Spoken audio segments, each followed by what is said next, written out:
Welcome to Harivillu vlogs. ఈరోజు మనము రవ్వతో కారపక్షాలు చేసుకుందాము. దీనికి ఒక కప్పు రవ్వకి 3 కప్స్ వాటర్ కావాలి. ఇప్పుడు మనం వాటర్ పోసుకుందాము.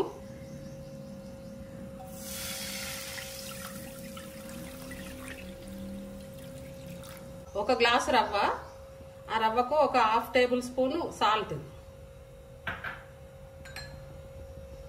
ఒక 1/2 టేబుల్ స్పూన్ జీలకర్ర, ఒక హాఫ్ టేబుల్ స్పూన్ కారం, కొంచెం ఎల్లిపాయ ముద్ద,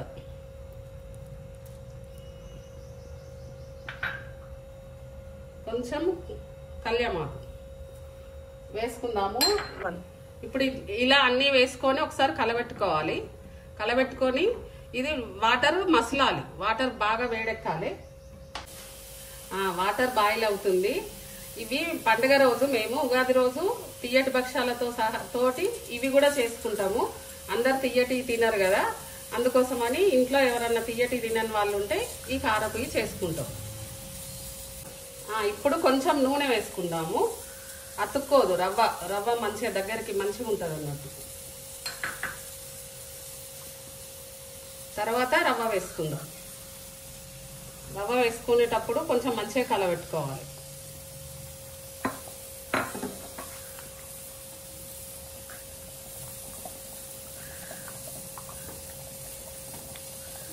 దగ్గరికి ముద్దలాగా వచ్చేటట్టు ఉడికించుకోవాలి.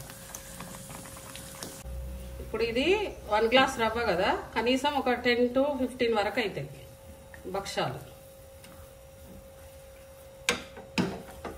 ఒక సింగిల్ ఫ్యామిలీకి అయితే సరిపోతాయి.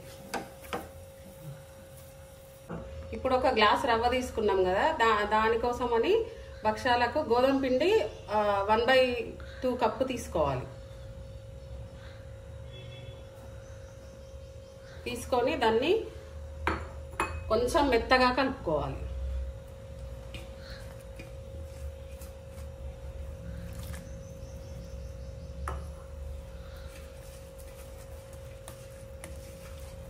ఇట్లా రావాలి ఈ ముద్ద. ఇట్లా వచ్చినాక కొంచెం నూనె వేసుకొని కొద్దిగా నూనె వేసుకొని మళ్ళీ ఒకసారి ఇట్లా చేసి ఒక 10 మినిట్స్ అట్లా పక్కకు పెట్టాలి. ఇప్పుడు ఇలా ముద్దల్లాగా చేసుకోవాలి, బాల్స్ లాగా చేసుకొని పక్కకు పెట్టుకోవాలి. ఇప్పుడు ఇది 10 మినిట్స్ అయింది, కొంచెం ముద్ద మంచిగా వచ్చింది. ఇప్పుడు దీన్ని ఇలా ప్రెస్ చేసుకొని చేసుకోవాలి.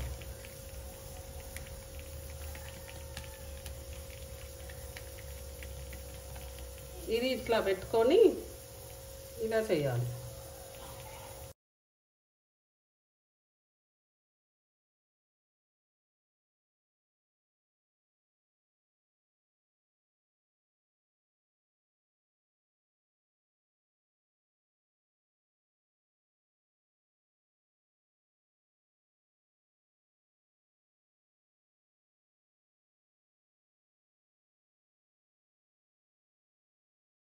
ఇప్పుడు దీన్ని ఇప్పుడు ఇంతకుముందు చేసుకున్నాం కదా, ఆ ముద్దని ఇట్లా ఒత్తుకోవాలి.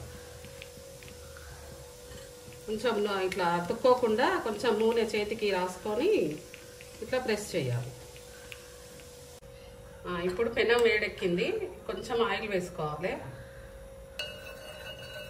ఫస్ట్. తర్వాత ఇప్పుడు మనం ప్రెస్ చేసుకున్న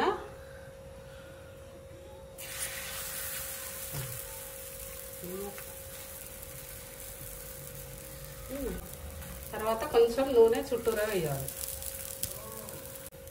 ఇప్పుడు కొంచెం పైన వేడెక్కింది, కాలింది. ఇప్పుడు ఇట్లా తిప్పుకోవాలి. ఇప్పుడు ఈ కలర్ రావాలి, 2 సైడ్ల 2 పక్కల ఈ కలర్ వచ్చినాక తీసేయాలి.